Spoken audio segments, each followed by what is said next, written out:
Let's go. Still have 2 minutes. Okay, we are live now, but we will wait exactly 9 o'clock. Yeah, 21. Yeah.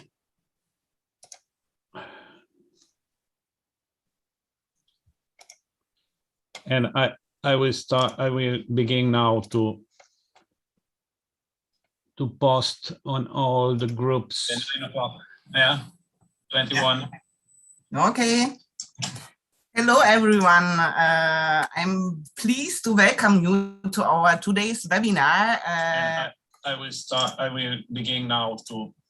Just a moment. Some post on all the groups. 9 o'clock. Yeah. Okay. 21. And we are having an echo. Someone.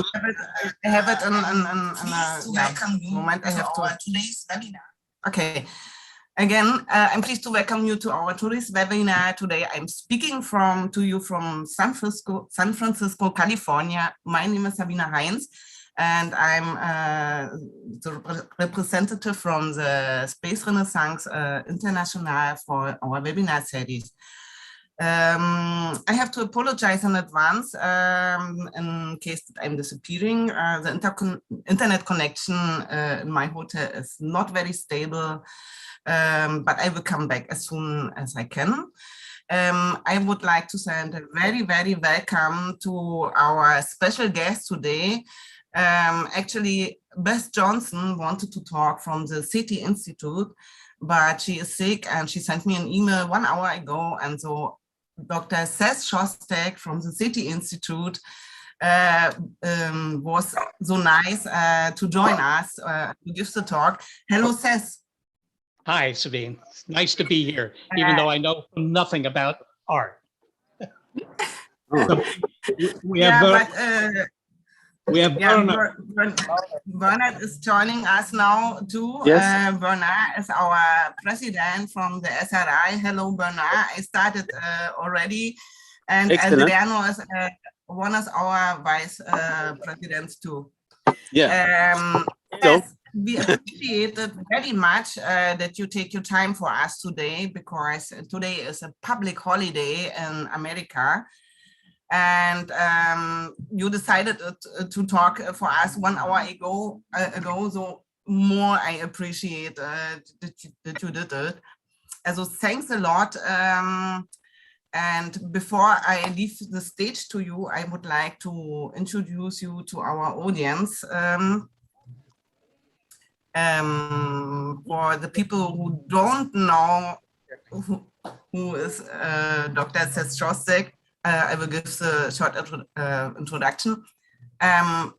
Seth studied physics at Princeton University in New Jersey, and he did his PhD in astrophysics in California Institute of Technology in Pasadena, California.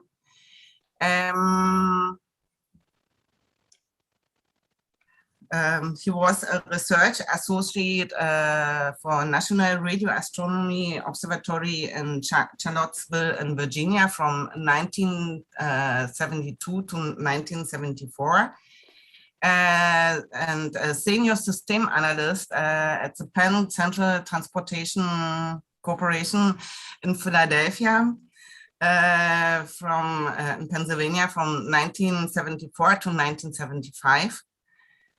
He was research associate, Captain Astronomical Institute at the State University of Groningen in the Netherlands from 1975 to 1983. He is director and founder of Digital Images Computer Animation, also in Groningen and the Netherlands from 1983 to 1988. He was senior soft engineer with Mira Technology in Los Altos, California from 1988 to 1989. Cable TV channel 27. Do you work for this channel? You can tell us later a little bit more. From 1990 to 1991. He was public program scientist for the SETI Institute in Mountain View, California from 1991 to 2001. And he is a senior astronomer at the SETI Institute since 2001 until now. And we are really, really happy to have you here, Seth, today. And I would just say the stage is yours. Thank you very much, Sabine. Well, after that introduction, really, I mean, you know, you really don't want such a long introduction because then people may expect that you have something to say. And I'm going to try and share my screen here, see if I can do that.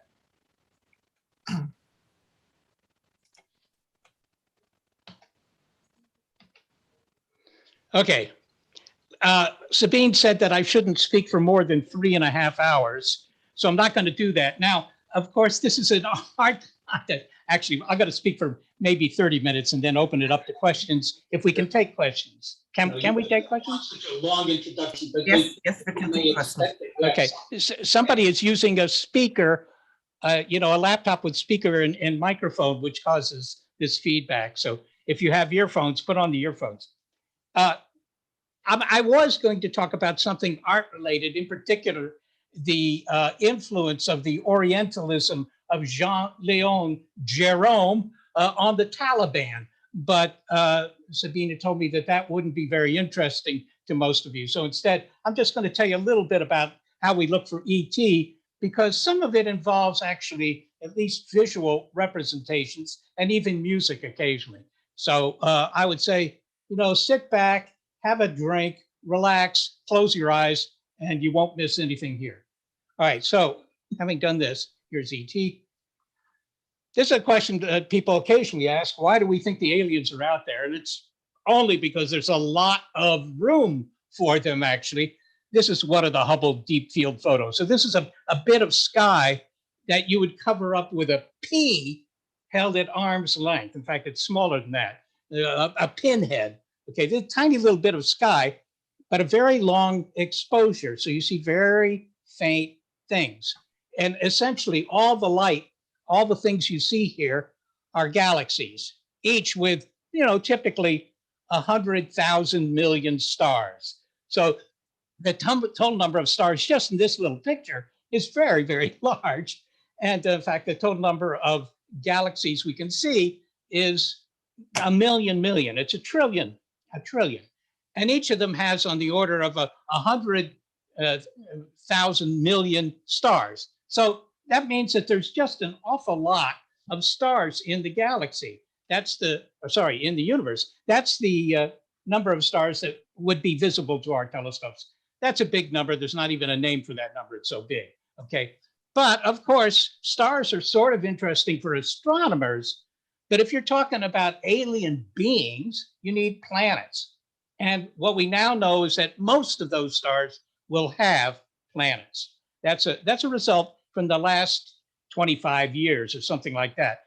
And that's an astounding thing that planets are so commonplace. They're like telephone poles. They're everywhere, okay?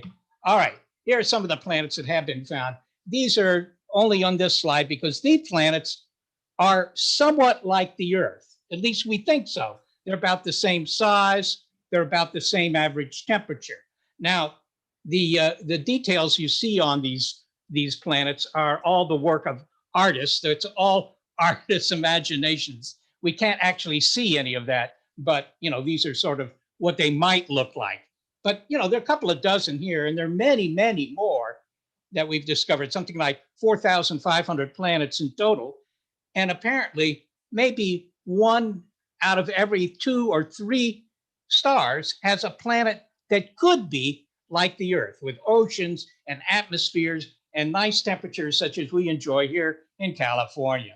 Okay, so if we wanted to get in touch with any of these aliens, assuming they're out there, how could we do it? Well, this is from the 1970s, and this is a plaque about the same size as an automobile license plate. It's engraved in gold, and in fact, it was engraved at a bowling trophy shop not terribly far from where I'm sitting in San Carlos, California, in fact. Now, this was put on this Pioneer spacecraft because various people realized this was going to be the first bit of human-made hardware to leave our solar system and go out into deep space.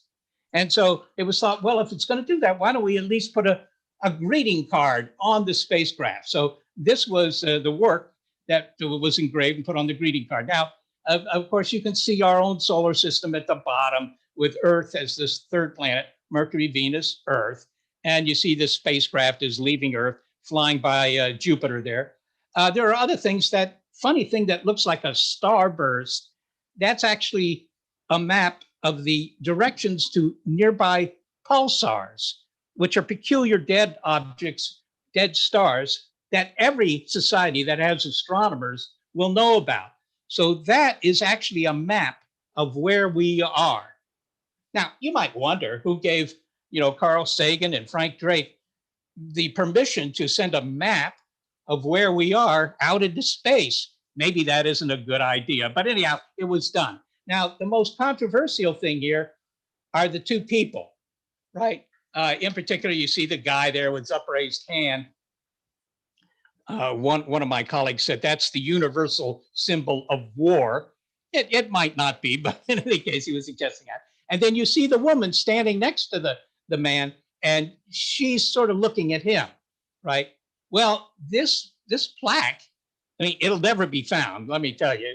Nobody will ever find this. But in any case, the public was outraged by this plaque because they thought it was very sexist, right? Because the woman was obviously being deferential to the man. The other objection was that it was considered pornographic. And a lot of people objected to their tax dollars, which is how NASA is funded, being used to send pornography into space. I think that this is somewhat like, 16th century Italians being upset with Michelangelo for portraying David as nude. But anyhow, that was the deal. Okay. Now, a year or two later, another bit of art was sent into space on the Voyager spacecraft, right? And you can see that thing in the bottom there, bottom left, that pulsar map, that was still on there. But rather than just having an engraved plaque, we sent a record. Now, you might wonder why a record? Why not a thumb drive, right? But the point is that a thumb drive would actually be erased by radiation in space, whereas a record, it's a mechanical thing. So it's very, very long-lived. It might stay readable for billions of years. And they put on this record various pictures. Here's one showing something about, Homo sapiens, about humans. This is a hunting scene. But you notice that even though these guys are pretty much nude, everything is in silhouette. This was to get these pictures past the censors. Just shows you how careful people are. All right. Now let me talk about something slightly different, because those were efforts to get in touch with the aliens by sending greeting cards really into space. As I said, the chances that aliens will ever find either one of those things are very small. It's about like trying to find a particular bacterium floating on the oceans of the Pacific, right? You're going to have a hard time ever finding that. So they're probably not. Now, here's another possibility for getting in touch with the aliens. Maybe they are here. Now, this is from the 1950s. It was by a book by a guy by the name of George Adamski. And he illustrated this book with lots of pictures of flying saucers, pictures and photographs. So this is what became this sort of iconic image of an alien spacecraft, although this one has that woman there at the controls, so she's presumably in a captured spacecraft. I don't know. Now, this flying saucer is actually not such a good shape for a spacecraft. I mean, imagine that you have a sofa or a piano in there. It's hard to get it up against these curved walls. But in any case, this was the UFOs. Now, whoops. This is the astounding fact about UFOs. Even today, that last photo this is from the 1950s. But even today, 1/3 of the American public, 1/3 of the European public, 1/3 of the Japanese public, etc., believe that Earth is being visited by aliens. 1/3, right? In America, that means 100 million Americans think we're being visited. They don't seem to be worried. I mean, they see them on television, but consider this. This is a this is a pretty good photo of a UFO. I say that immodestly because I made this photo in my garage. This is actually a lampshade I found in a shopping cart here in Mountain View, California. Anyhow, so this is not a real UFO, but this photograph has been reproduced on the covers of magazines. It's all over the place, all right? But this is a fake. This is a fake UFO, okay? But here's the result of a poll that was made here in the United States about how the public feels about this idea. Now, the purple on the left, 3/4 of the Americans that were surveyed believe that, yes, there are aliens out there. But the next thing shows that 3/5, around 40%, again, 1/3 of the public thinks that they're here, right? Okay. Sorry, 2/5. The blue thing is that ET life visits Earth. Okay, 1/3. And, 1/10 of the populace has seen a UFO. The last one's kind of interesting. 2% of Americans think they have been abducted by aliens. Well, that's 2%. That's 6 million people. You would think if 6 million people have been abducted by aliens, that the government would have some sort of program to look into that, but it's not. Okay, so could we be being visited? And the answer is, well, I mean, it's possible. It doesn't violate physics, but why have they come now? Why are the aliens here now? This is, by the way, from a movie. This is not a real thing, right? That's a good question because, Earth has been here for more than 4 billion years. Why didn't they come and visit the dinosaurs? And you can say, well, maybe they did. I mean, the dinosaurs didn't have writing, so they didn't tell us that they had been visited. Maybe, but it seems very coincidental to me that they came to visit us and not, for example, the Romans 2,000 years ago. Okay. Well, some people say, oh, the answer is simple. It's because they're worried about the fact that we have atomic weapons, or they're worried about the fact that we're destroying the environment, right? And that's why they're here now. They've come here to help us. This is wishful thinking, right? This is left over from the time when you were 5 years old and you got into some sort of problem and your parents would come and fix it for you. So now we expect that the aliens are going to fix things for us. But this doesn't make any sense because the aliens can't possibly know anything about climate change, right? Or about the other problems with the atomic weapons. They don't know anything about that because at any reasonable distance, signals are television news, radio news, all the things that would tell them about our problems have not yet gotten to them. So they can't be here on the basis of our problems. Okay, now what about the evidence that we're being visited? This is a newspaper from Roswell, New Mexico in the summer of 1947. And you see the headline is Royal Air, the Roswell Army Air Force captures flying saucer on a ranch. Okay, something was found on a ranch and people said, this is alien hardware. It's the remains of a spacecraft that came to Earth, decided to visit New Mexico. I don't know why. Decided to visit New Mexico and then crashed. Well, that would be very interesting if true, although it doesn't say very much positive about the ability of the aliens to actually, fly around, because if they crash in New Mexico where the weather is always good, it's a little hard to understand what went wrong. But here are the truth. Here is some crash debris from that episode of New Mexico. And you see that it looks like aluminum mylar, really, mylar plastic covered in aluminum. And that's because that's what it was. This was an experiment that the military was running to try and detect whether the Soviet Union had the bomb. Okay, this is a well-known project and it was kept secret at the time, of course. That's why the government didn't admit to it. But years later, they said what was going on. Here's what they were doing. They were launching these balloons. You see some going up there. Every couple of weeks, they sent a whole bunch of balloons up into the air. And all these balloons, of course, eventually come down. Here they are assembling the balloon train. And here's the guy who headed up this project, Charles Moore. I think he was from New York University. Anyhow, there's a perfectly logical explanation for what happened at Roswell. But I only point this out to say, many people will say, well, Roswell, the aliens are here because of Roswell. No, the US military is here because of Roswell. Here's another thing.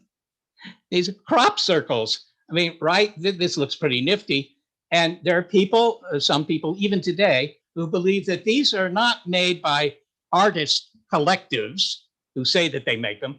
No, these are made by aliens who come to Earth just to put graffiti in our wheat. Now, that doesn't make a whole lot of sense. And in particular, take a look at these things. You can see this is one that appeared about 10 years ago. Here's another one. They look very complicated, but they're highly symmetric, right? Look at this. I mean, you might want to put a print of this on your wall in the bathroom of your house, but you see it's very, very symmetric. You can cut it in half and the two halves look the same.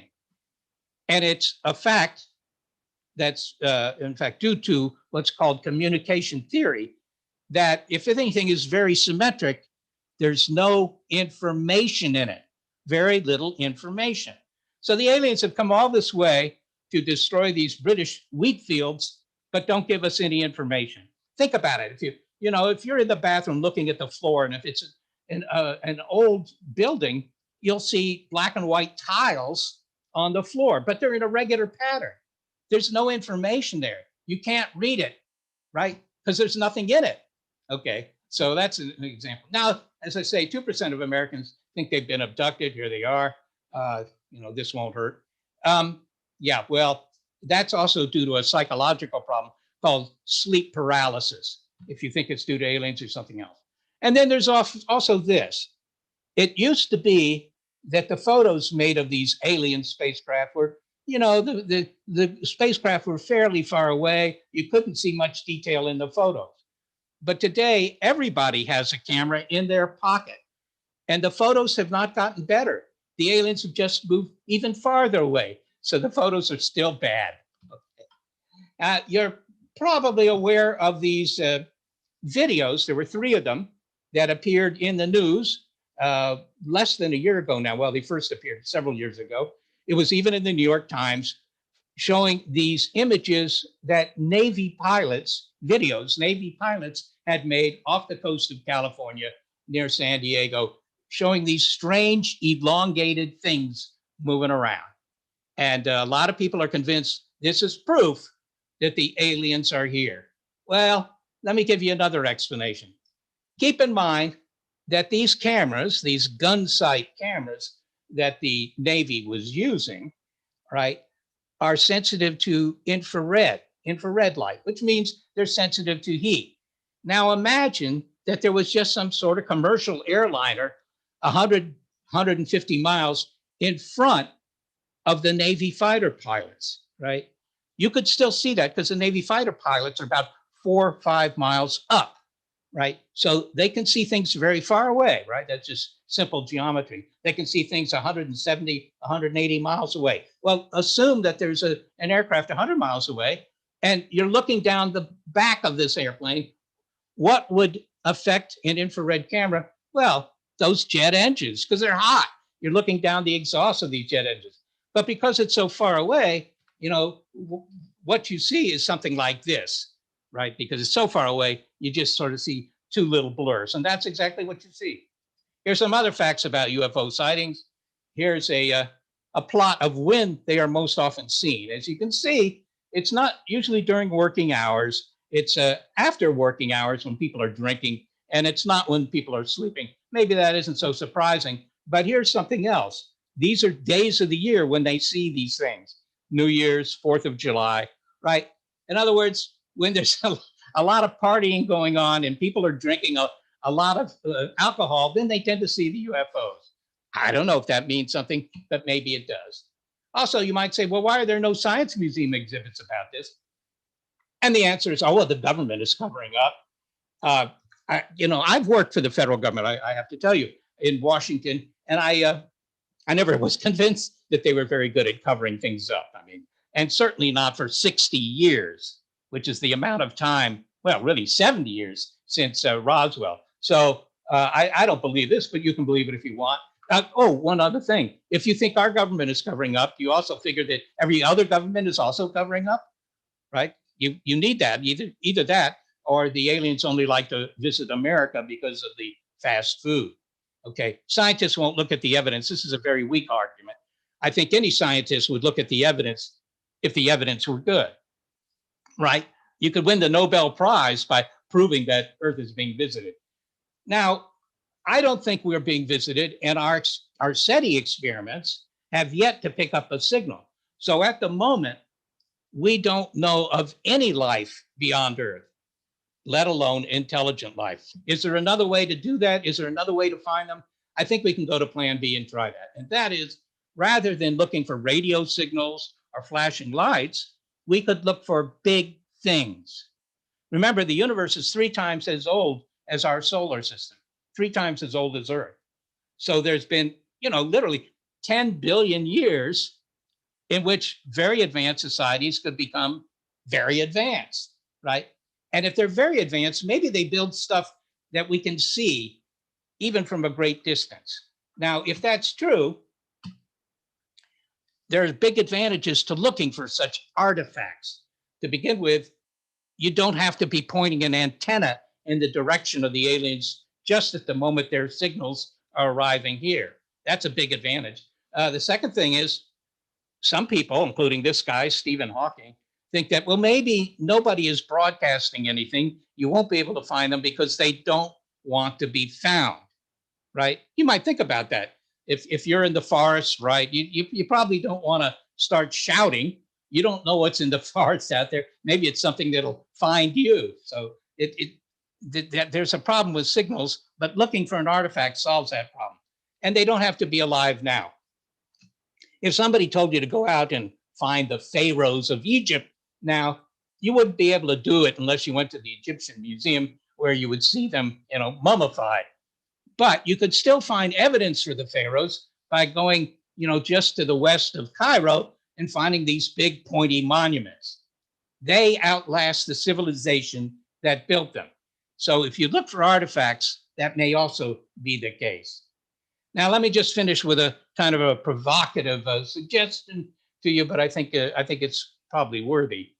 We always think of the aliens as something like this. In other words, they look sort of like us. Right? Oh, sure, that they don't have any whites in their eyes, which is a problem for them, I'm sure. And they don't have any hair, which is not such a problem because Bruce Willis doesn't have much hair. But it might be that the actual aliens, the real aliens, whenever we find them, won't look anything like us. There'll be something different. Here's the plot that I think proves that. This plot was made by a roboticist in Pittsburgh. And what it shows here, these red dots, are the amount of compute power. If you have a lot of money, these are the most powerful computers you can buy. Now, on the left-hand scale, it gives some idea of, how much compute power you get per dollar, whatever. But it's just showing the speed of computers increasing. And for the 3 of you who are still awake out there, let me point out that that speed is increasing exponentially, really exponentially. Now, this plot ends at about 2007. That's when the guy did this work. But today, in 2021, you can see that for $1,000, you can buy the compute power of a monkey. I don't know if that helps you. If you got to get rid of a lot of bananas, maybe it helps you. But the point is that by 2025, for $1,000, you can buy the compute power of your brain. And what this is saying is that we're rapidly moving to the situation where we're inventing our successors. We are inventing the most intelligent beings on Earth in 100 years will be machines, not us. So this is kind of a timescale argument. Here you see Marconi, right? Back in 1900, he invented practical radio. Here is a computer from the Second World War. And you see it took an entire room, right? And there was mostly vacuum tubes, which could burn out all the time. They were always burning out. That was just less than 50 years after the invention of practical radio. And if you talk to people who work in artificial intelligence, they'll tell you that by 2050, a computer can write the great British novel. Okay. I don't know if it's true, but even if it's 2100, not 2050, that's still okay, because that means within your lifetime, we will have computers that can do more than just play a good game of chess. They can do creative things, including writing music or producing art. They're very confident that that's true. They might be wrong, but they're very confident. Okay. So when you take this argument to its logical conclusion, what it means is that the aliens aren't going to be like these guys. They're going to be like that guy. And if you're going to be able to find a machine in space, you have to change your approach. How can you do that? And the only way you can do that is to try and figure out what's important to these guys. How can we find intelligence which is not soft and squishy and goes to school and gets a job and all that sort of thing, right? So what do they want to do? Well, maybe they just play solitaire all the time. I mean, you know, they could play trillions of games of solitaire every hour, but maybe they find that boring, okay? Maybe they build big stuff, right? Big cities of some sort for the machines. I mean, we don't know, but maybe they do that. Or maybe they do this. This is the idea of Nick Bostrom, who's a philosophy professor of philosophy in Oxford, at the University of Oxford in the UK. And he says what they will do is run what are called ancestor simulations. In other words, some of you know about video games like, you know, Sim City and others, where you set up an entire society. Okay, it's sort of realistic, not very realistic. But as the computers get faster, it'd be more and more realistic. And so what Bostrom has said is that there's a 20% chance that you out there listening to this rather boring presentation are not actually real. You're just computer code running in a future computer. Now, it's unclear why he says 20%, but that's a possibility. And maybe that's what the aliens do. They just try and relive the past. Well, okay, here's one final thought on what aliens might really do. I showed you this picture before. This is a bit of the universe, all these galaxies here. These are absolutely, they're very far away. They're millions and billions of light years away from us. But it's all going to go away. All the stars are going to go out in another 10 trillion years, all of them. Okay, so the universe will be dark. There won't be enough energy to fry an egg anywhere. It's going to be kind of distant, but the universe doesn't end. It just keeps going, and it's uninteresting for eternity. Okay, that sounds like some of the people I've met. All right, well, maybe the aliens, the really clever ones, will go beyond just trying to understand the universe, what we do, and try and change it. For example, maybe they, get a whole lot of hot stars and bring them to their own backyard and use them as energy sources. So when the universe goes dark, they can still fry those eggs. Nobody knows what they're going to do, okay? But whatever it is, it might be something we can notice. Maybe they build their own black holes. This is a black hole. Black holes are great if you need some energy. You can get a lot of energy. Don't fall in yourself, but you can get a lot of energy out of a black hole. So that's another possibility. But my point here is to simply say that we are just at one moment in history and our lives are very short. And so we shouldn't assume that what we're looking for when we look for aliens or how we should communicate them with music or art. We do all that, but that's assuming that they are like us. And the chances are they're not at all like us. Okay, I'm going to stop that and see if there are any questions. Anybody awake? Thank you so much, Seth, for this interesting lecture and so spontaneous. I'm really grateful for this. Yes, I have some questions and I would like to ask the audience to write your questions in the chat. You were talking about Voyager space probe and the golden record.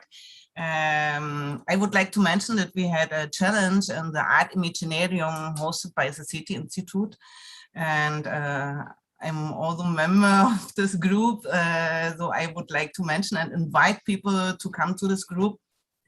We also have a Space Renaissance art group. A little bit advertisement I have to do so too. But you were talking about this space probe, and my question is, do you think that the aliens might decipher the message on this record, because maybe they have another way to communicate, and they will not recognize, and they have never seen a human being, so they will wonder what it is. What do you think about this? Yeah, no, that's a good question. It's really, the question really is, how do you talk to aliens who obviously, unlike in the movies, don't speak perfect American English, right? I mean, what can you do? Some people have suggested talk to them with mathematics, because mathematics is universal, but it's very difficult to use mathematics for communication, in my opinion. But the other way to do it is to do it via pictures, and that was the idea here. What you didn't see were various pictures that would tell the aliens where we are, how big we are, right? All these scales for those photos, they could derive from information that's on the record. So it was just trying to produce, if you will, a picture dictionary. You might have had one of those as a kid, right? Where it would have a picture of a dog, and then underneath it would say D-O-G, dog, okay? So a picture dictionary. And if you did that for maybe 1,000 words, that would be enough for the aliens to be able to read our newspapers a little bit, right? In my opinion, that would be the best way to communicate. And the Golden Record did try to do that a little bit. Okay. Another question, Adriano.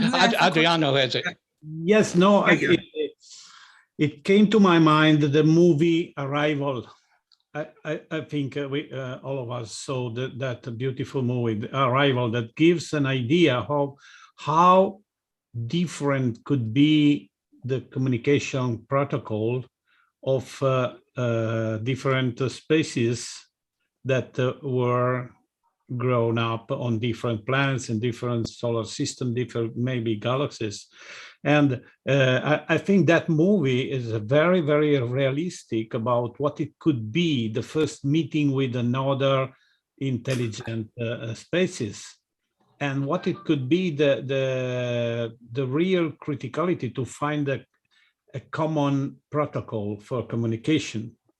I don't know if there are other, if there were other examples of this kind. Maybe yes. In the science fiction is so big as a Ender, but okay. So this is maybe okay. Even thinking about pictures, maybe our interlocutors will not have eyes. They will perceive the reality by means of some other subsystem. I mean, not sense. Yeah, not visual sense. Yes. So it would be a really critical to meet another species and to arrive to understand something each other before start shooting. You know what I mean, no? And okay, but however, well, it was not a real question. It was a consideration. But however, I would like to ask you if you saw that movie. What do you think about this kind of challenge to really be able to communicate, to find a common protocol with another species? Yes. Well, Adriano, I did see the movie. In fact, I wrote a review of the movie for the Huffington Post. Okay. And to me, these aliens look like seafood, right? I figured that that they would probably cultivate the aliens because you could get 2,000 servings of sushi out of every alien. That was my estimate. But you're right that this was an ingenious movie because the aliens had come to Earth and these black bananas, right? And they didn't immediately destroy Los Angeles, which is what they usually do, right? I have to say, I live in Northern California and I have no trouble with the aliens destroying Los Angeles. It's okay by me, but in any case, they didn't do that, right? And they were we were trying to teach one another language and even written language. And I thought that that was indeed, as you say, it's just an interesting idea. Although the aliens, when they want to write a word, they send out this ink.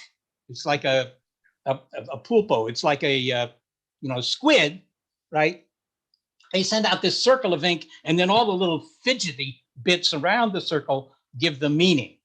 That's a very, very inefficient way to write anything. To begin with, you can imagine the studio where a writer is sitting trying to write stuff, and everything is covered with ink all the time.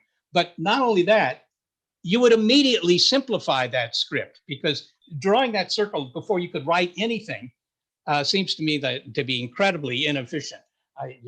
Our alphabets have all been streamlined. The only exception are things with Chinese characters, but those are entire words, right? They're not just a single letter. So all alphabets for us are much simpler. And even Chinese is not as complicated as what these guys had. So I figured that's why they came to Earth. They were kicked out from their own planet for having such an inefficient writing system. Yeah, true. Thank you. I would like to say hello to our audience. We have listeners from Ukraine, from Holland, from Germany, and from Denmark.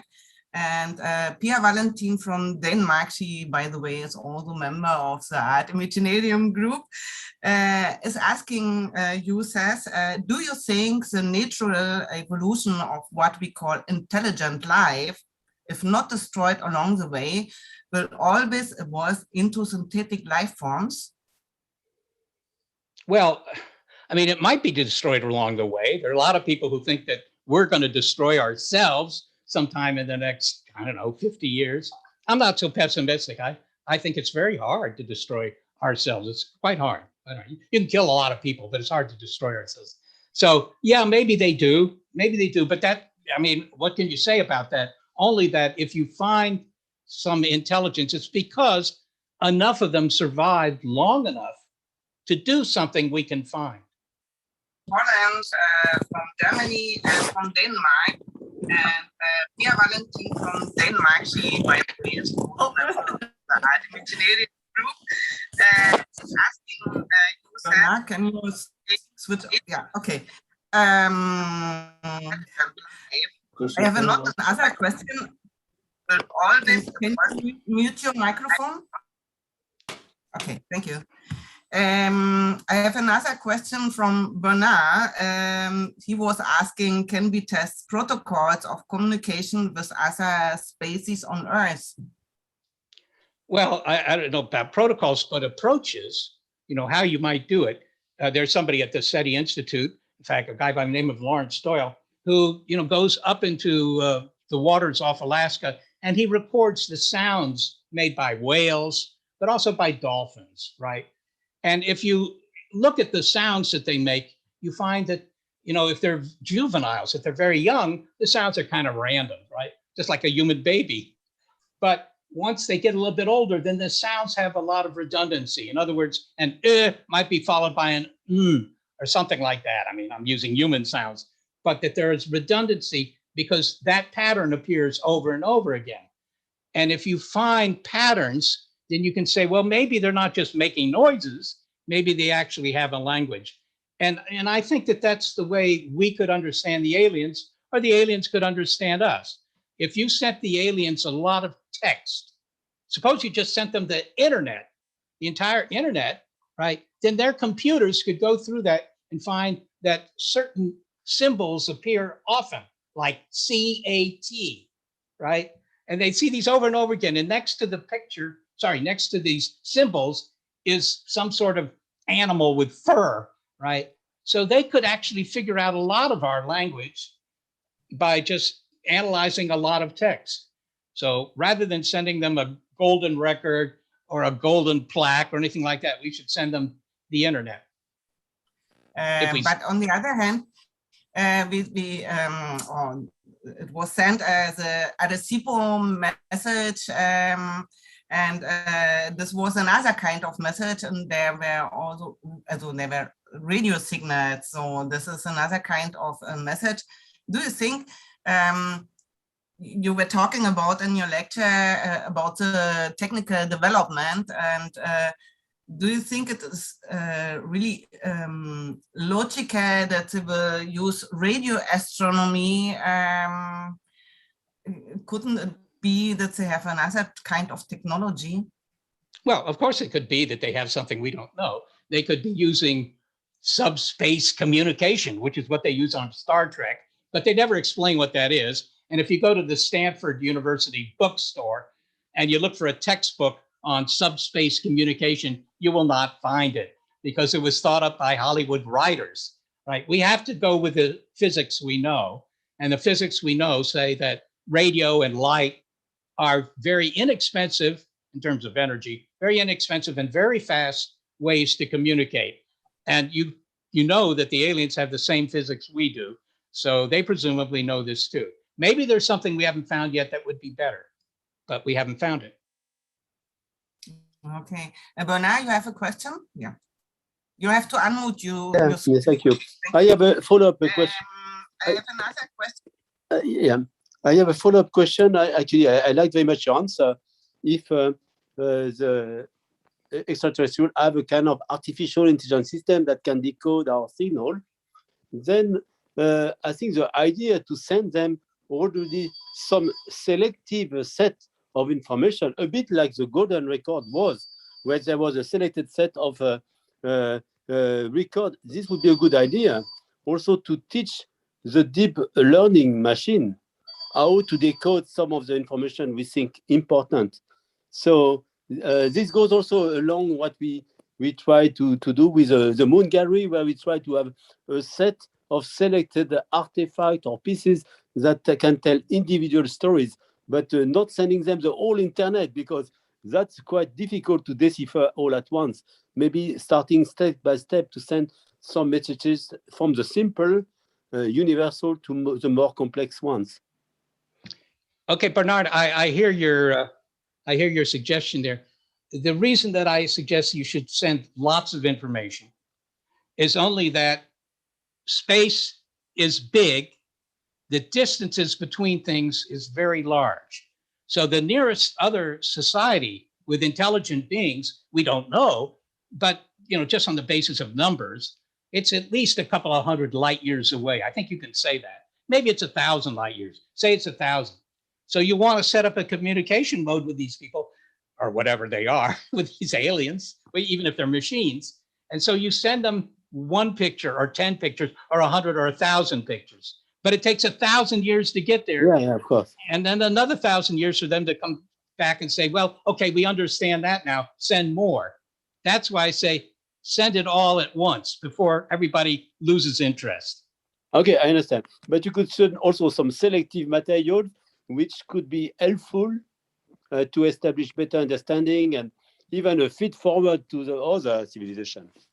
Yeah, you could certainly. I mean, that's what we've done so far. In every case, we've only sent very short, very simple messages. And, remember, I mean, they have big computers too. Otherwise, they're not going to hear us, right? Yeah. So they have the computers, machine learning, but, machine learning on steroids so that they could go through a lot of material. Keep in mind, the hieroglyphics were largely decoded because there's so many of them. It's all over the place, right? Sure, there was the Rosetta Stone, but the fact that there was so much material meant it was faster to understand. When you're mentioning the Rosetta Stone, I have another question from Germany.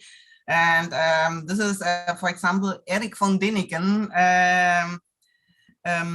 He always said that he found some artifacts or some signs. And do you think there is any sign that the aliens have been here on Earth or were on Earth once? Yeah, well, I don't want to disappoint the Erich von Däniken fan, but after all, he wasn't German, he was Swiss, right? Or is, he's still around. I still hear from him actually occasionally. But, as I said, I don't want to disappoint you, but I don't think there's much truth in all that stuff he wrote about the chariot of the gods and so forth and so on, that the aliens have been here. If there were good evidence that the aliens had been here, it wouldn't just be Erich von Däniken who had that evidence. It would be in every, museum in the world, really, right? Or at least a lot of them. You could go to the Smithsonian in Washington, D.C., right? Or the Deutsche Museum. You could go to any of these places and you would find evidence, you know, they would present the evidence, because what could be a bigger story than that? But in fact, you can go to as many museums as you like and you won't find it. Yeah, I agree with you. But I also wanted to ask is, we send messages into space, and we have learned that the nearest Earth-like planets are 40 light years away or more. And so if we send messages to these places, and in case that they have some kind of evolution development like on Earth, the answer would be, or would come after 100 years back. So yeah, what you're saying is, yeah, well, what Sabine's pointing out is the fact that communication is likely to be very slow, right? It isn't like sending a message to your friend in Australia. You'll get an answer within a few seconds. But here you might get an answer within a few thousand years or a few hundred years. So conversation is going to be very slow. And that, of course, is what I was saying earlier. That's why it may pay to send a lot of stuff, right? Instead of doing a little bit each time back and forth, because your funding will run out, if nothing else. Assuming that they don't have a technology for which the light speed is not the limit. Yes. Maybe. Well, I don't know. I mean, you can never say it's impossible, but Einstein said it was impossible. Yeah. And so far, every experiment we run shows that Einstein has been right in all the tests we've made. Now, maybe there is a way to do that. And maybe all the aliens they're not using radio waves or light flashing lasers or anything like that, that they're all communicating with this system that can be faster than anything we know. But all I can say is, well, that's fine. You can think that, you can say it, but it doesn't allow you to do any experiments because you don't understand the physics of that mechanism. Of course, yeah. So it sort of ends the conversation, which is a good thing if you're, having a party and you want everybody to leave. Well, if I can go a little bit on the philosophic level, okay. I think I agree with Carl Sagan that it would be very unlikely that we are the only example of life in the universe. This would be such a strange thing that it's impossible to think it's true. Because it would be like to say that we have in a desert one only flower and no one other flower around. So we don't know where the seeds come from, what is this flower exist for, what, to do what, to reproduce itself or not. So to be the only flower in the universe, it would be such a strange thing that I can't believe it. So I think that they must be someone else around. Okay. Are we the flower or the only black sheep? No, okay. Yes, this is another question. Of course, this is another question. Somebody says that we are the only stupid species in the universe. Mm-hmm. Of course, not the intelligent one. However, having said that, the distances in terms of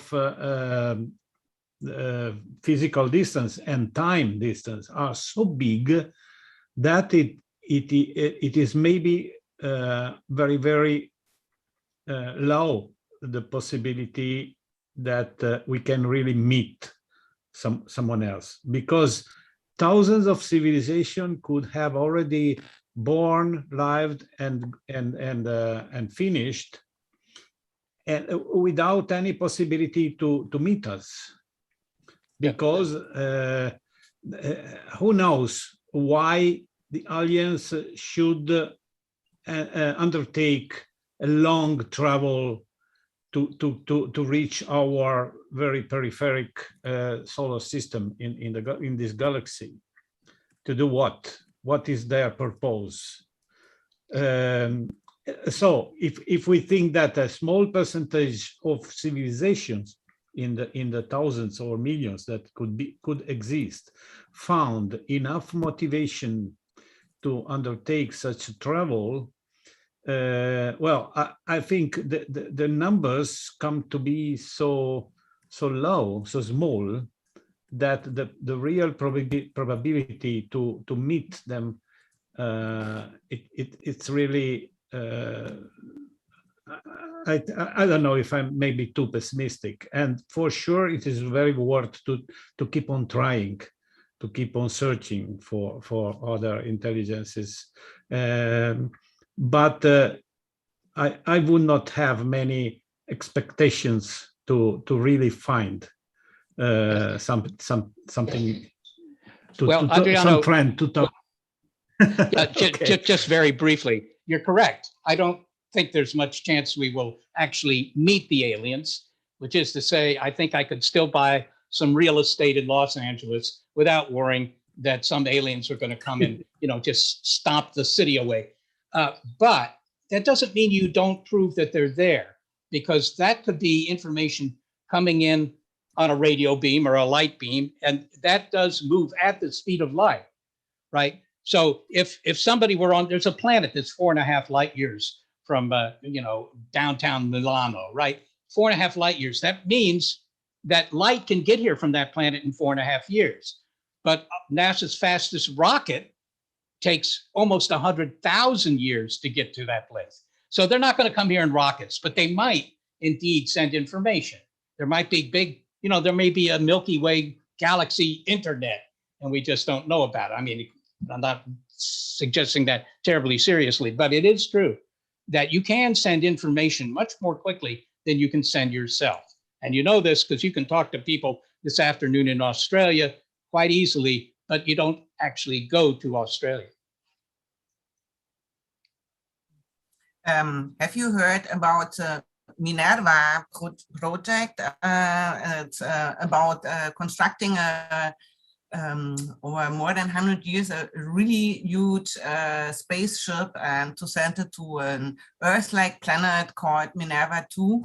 And have you heard about this? And can you tell us something about, because China is China is trying to construct a space station, a huge space station. So Yeah, well, look, a space station is a different thing, remember? Space stations are orbiting the Earth, and they're only about 300 kilometers up. They're not very far away, right? They can get up there in a matter of seconds, actually, much less than an hour, okay?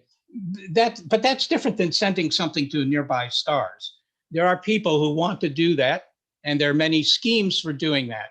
But it's very hard to do if you want to do it in a period of time that's short compared to the human lifetime, right? If you want to start this project and see whatever this thing finds out there, then you have to have a spacecraft that's very, very fast. And when things are very, very fast, this is actually Einstein again, then the amount of energy required is very, very high. So it's not something we can do. And maybe we can do it in 50 years, something like that, and send something to nearby star systems and have them get there within a few tens of years. At the moment, we really can't do that. It is planned to send this starship without any humans, only with robots, and they want to explore the new planet. Bernard, do you have any question? If not, I would close. I have a question actually about the fact that there are different dimensions.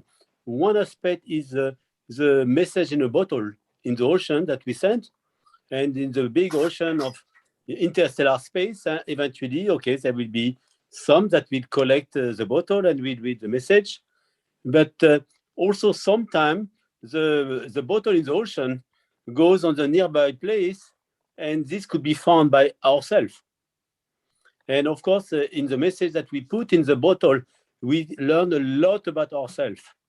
So that's the message we want to send to ourselves, and also in future generation, how to we see ourselves. And on this aspect of message in the bottle, we saw that in complement to sending radio signal or optical signal to deep space, we could certainly prepare message in the bottle. And for instance, we could put something on the moon, a repository of information that is sent to future generation and also eventually future visitors, because the same way we are planning to send some interstellar ship, they could also send some interstellar ship and look at places which are obvious at some repository of these messages in a bottle. So how complementary could we work to define the message that we send through radio telescopes and message that we could put in our neighborhood, like on the moon? Yeah, well, we could do that. I mean, putting something on the moon might be a good thing to do for other reasons, but it doesn't get you far into space. It's like me trying to communicate with brown bears, and I put a bottle on my back, in my backyard in case they come there, right? It's not far enough to really help very much. But we are doing what you suggest, Bernard, and that is our television, our FM radio, and our radar are all high-powered, high-frequency signals that go into space, not because the BBC or some other organization wants to communicate with aliens, but that's just what happens. So we've been doing that since the Second World War. And so in a way, we've sent a lot of bottles out there. Yeah, and in order to detect, what about radio SETI from the far side of the moon? How do you integrate it in a plan to have more sensitivity, less noise? The advantage of the far side of the moon, of course, is not that you're any closer to the aliens. It's that it's a very quiet environment, because you're permanently shielded from all the transmissions on Earth. And that would be a great thing. And as you know, people like Claudio Macconi have suggested this for years, that we do it. You can do it. It's the trouble is it costs at least hundreds of millions of dollars. That's the problem. It's money. Okay, but I know also a number of cosmologists and radio astronomers that look at displaying some network of antennas, so there could be some synergies. And as we are going to put a base close to the poles, at least to start, we could also start to explore the far side of the moon for radio observations. I think it would be a wonderful thing. Mm-hmm. Okay, I would close now the discussion. Seth, thank you so much for being the substitute. You were a wonderful substitute for Beth, and thank you to Bernard and Adriano for joining and for helping in this webinar. And thank you to all of the people who were watching and listening our webinar. Thank you, Sabine. Thank you, Seth, for this journey very far from home, but also that tells a lot about ourselves. Yeah, I hope so. So thank you. Thank you very much. Thank you very much. Okay. Thank you to everyone, and I wish you all a nice evening. Bye. Okay. Bye.